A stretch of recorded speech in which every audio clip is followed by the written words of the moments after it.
खिचड़ी खिला देने से स्कूल में बच्चा पढ़ लिख नहीं लेगा। उनको अच्छे से पढ़ाई करवानी होगी, टीचरों की अच्छी ट्रेनिंग होनी चाहिए, अच्छे से पढ़ाई हो।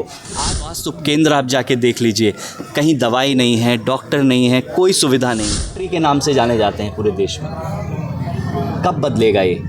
अगर आज भी हमारे आपके जैसे युवा अगर इस चीज़ पर कोई कदम नहीं उठाएंगे, मैं नहीं कह रहा कि रातों रात ये बदल जाएगा, लेकिन मैं चाहता हूँ कि कम से कम मेरे जीवन काल में कोई रणनीति की ऐसी ज़रूरत नहीं है।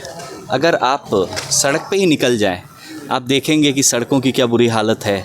स्कूलों में पढ़ाई का जो स्तर है, जो क्वालिटी एजुकेशन है, क्वालिटी ऑफ एजुकेशन, वो कितना लो है। को सांप काट ले वो दम तोड़ दे रहा है। इस बीच आप लोगों ने भी कई मामलों को कवर किया होगा जहाँ इलाज के अभाव में लोगों ने अपनी जान गंवा दी। तो और पानी की समस्या एक ऐसी चीज़ जो हमने आपने आमतौर पे बड़े शहरों में देखा था कि एक टैंकर आ रहा है और लोग बाल्टी लेके उसके पीछे दौड़ रहे हैं। ये सब हमने अपने गाँव में देखा इस बार, जो चिंता का बहुत बड़ा विषय है। तो मेरी प्राथमिकता होगी कि इन सब मुद्दों से लोगों को निजात दिलाएं और इन मुद्दों पे हम काम करें, मेहनत करें।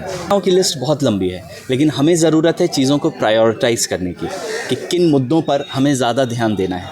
और अगर आप देखें किसी भी समाज को विकास के रास्ते पे अगर आगे ले जाना है, तो जो सबसे पहली चीज़ है जिसमें आपको इन्वेस्ट करना होगा, आप अमेरिका का एग्ज़ाम्पल लीजिए, आप यूरोप का एग्ज़ाम्पल लीजिए, आप जापान का एग्ज़ाम्पल लीजिए। जो सबसे पहली चीज़ उन्होंने इन्वेस्ट किया वो है एजुकेशन, वो है ज्ञान, उनके बच्चों की पढ़ाई लिखाई। सिर्फ किस नाम से जाना जाता है पूरे देश में?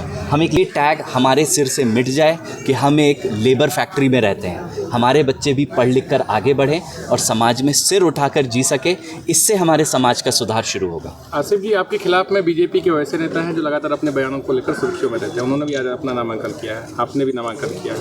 वोटरों के बीच में वो भी जा रहे हैं, आप भी जा रहे हैं। उनसे पहले ही उन्होंने आपको धमकी दे रखा है।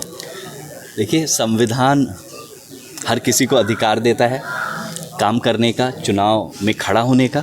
मैं चुनाव लड़ने का शब्द इस्तेमाल करने से बचता हूं, क्योंकि ये कोई लड़ाई नहीं है। हम चुनाव में खड़े हुए हैं। अगर कोई विधायक बनता है तो चुनाव आयोग वोट उसकी जेब में नहीं रख देता है कि अब हमें लड़ के उससे वोट छीनना पड़ेगा। जी नहीं, वोट गाँव में है, वोट धरातल पर है।